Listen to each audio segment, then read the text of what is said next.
Today, we're going to be talking about building or cultivating a deeper relationship with one of my favorite gods, and that would be Freyr.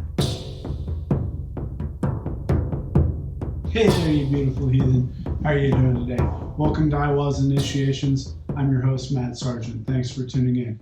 Freyr was one of the foremost gods of the Scandinavian peoples. This is evidenced by the fact that many places in Scandinavia bear his name, and it's a common familial name, either Freyr with a suffix or prefix attached to it, or his alternative identification, alter name, Ing.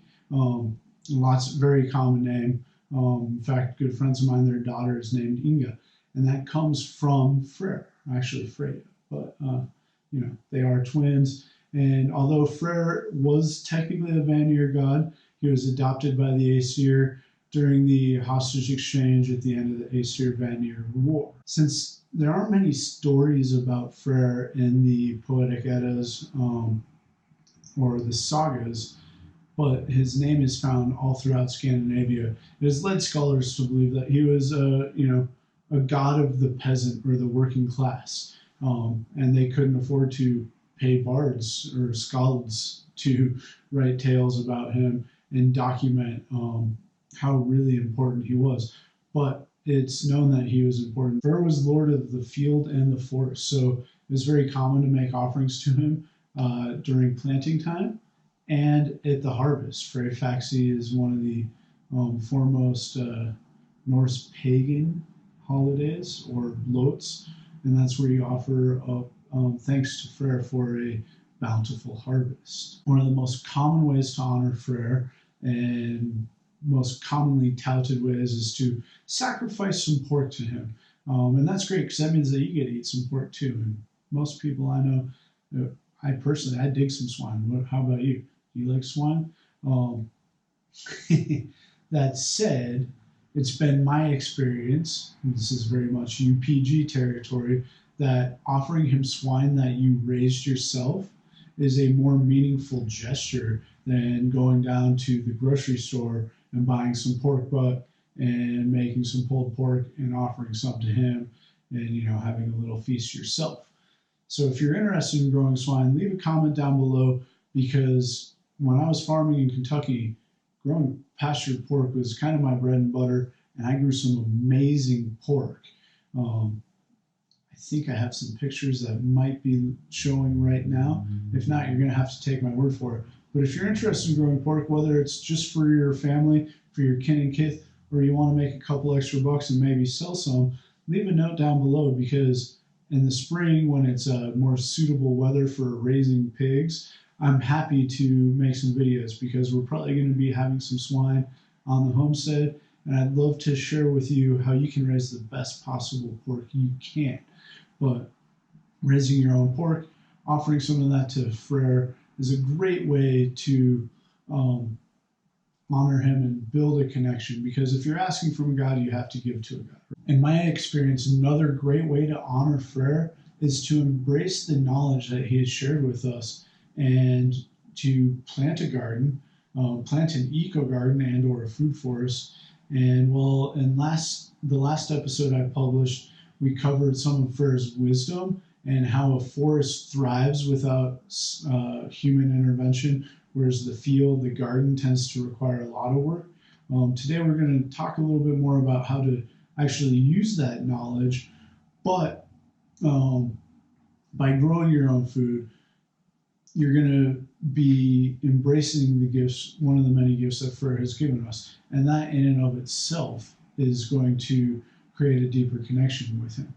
If you're really interested in growing an eco garden or starting a food forest, being more self-reliant and honoring yourself and providing for your kin and kith, all which things that heathens should be doing, and you can't wait for me to publish videos, and I can only publish 2 videos a week, as evidenced by last week. Sometimes I can't even do that. I'm currently working on building a yurt for my in-laws, so they can live with us and live nearby us, and that in and of itself is fairly demanding. So making these videos takes time that I don't necessarily always have.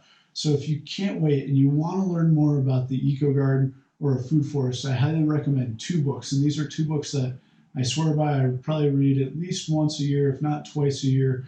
And I'm always learning from them. The first is Gaia's Garden by Toby Hemingway. I'll have links for both of these in the show notes. But Gaia's Garden is a superb book and gives you all the fundamentals you need to design and build your own eco garden.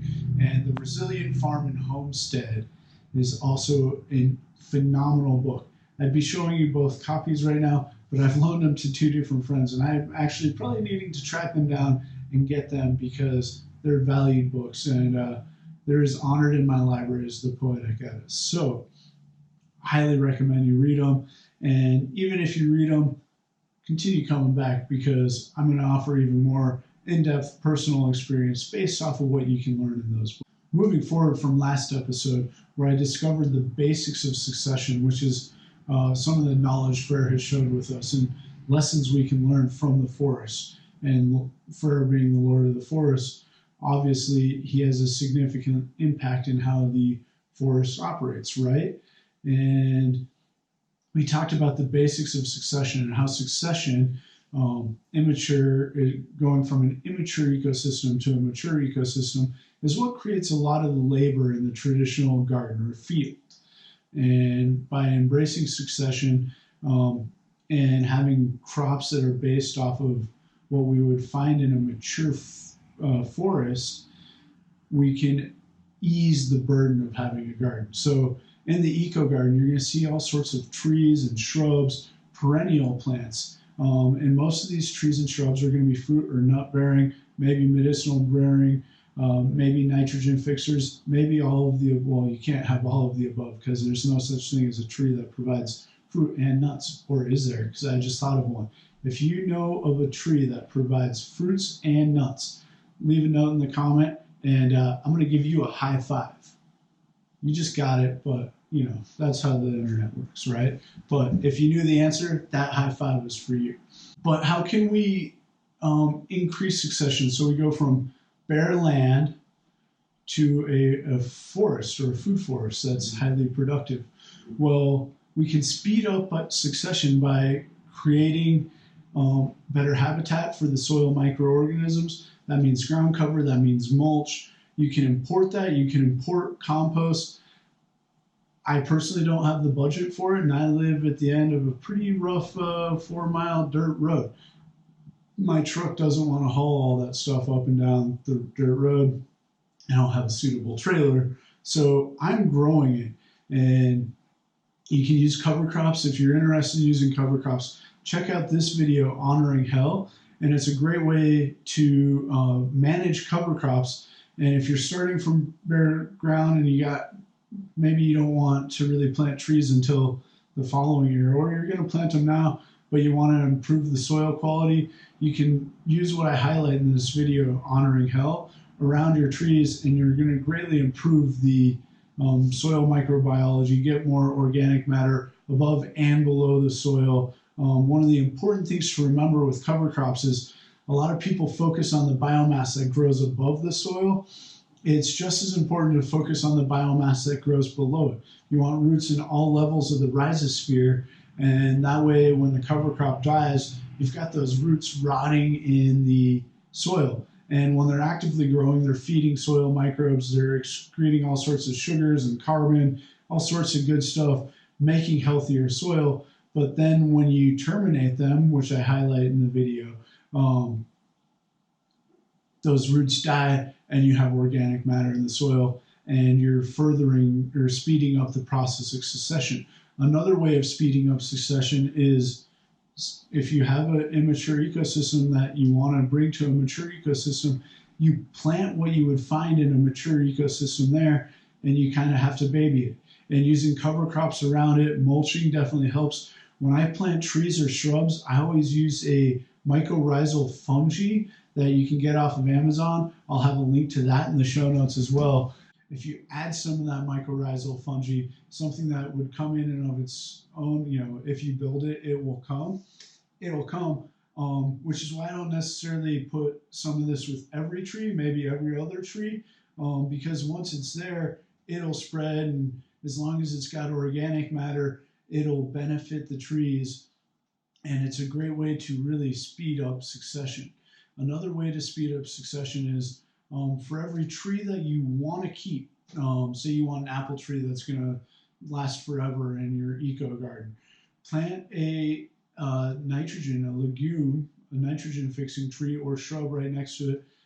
You can find all sorts of leguminous shrubs or trees that are food bearing as well. And whenever you feel that that leguminous tree is going to outcompete your fruit tree, you cut it down, because most of these leguminous trees, you can coppice or pollard them, and that's basically like a very heavy prune. And when you do so, some of the roots are going to die back and they'll release nitrogen, benefiting the tree that you want, which is awesome.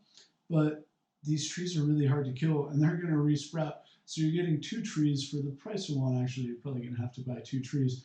But it's been proven that having these leguminous trees, especially if you're coppicing, chopping and dropping them, and then you can use that organic matter in your compost or let it just rot on the ground depending on your climate. You're adding more organic matter to the soil, you're creating better conditions, you're speeding up succession. I hope you found this video valuable. If you did, consider hitting the subscribe button, and if you want to learn more, click this video on the screen right now.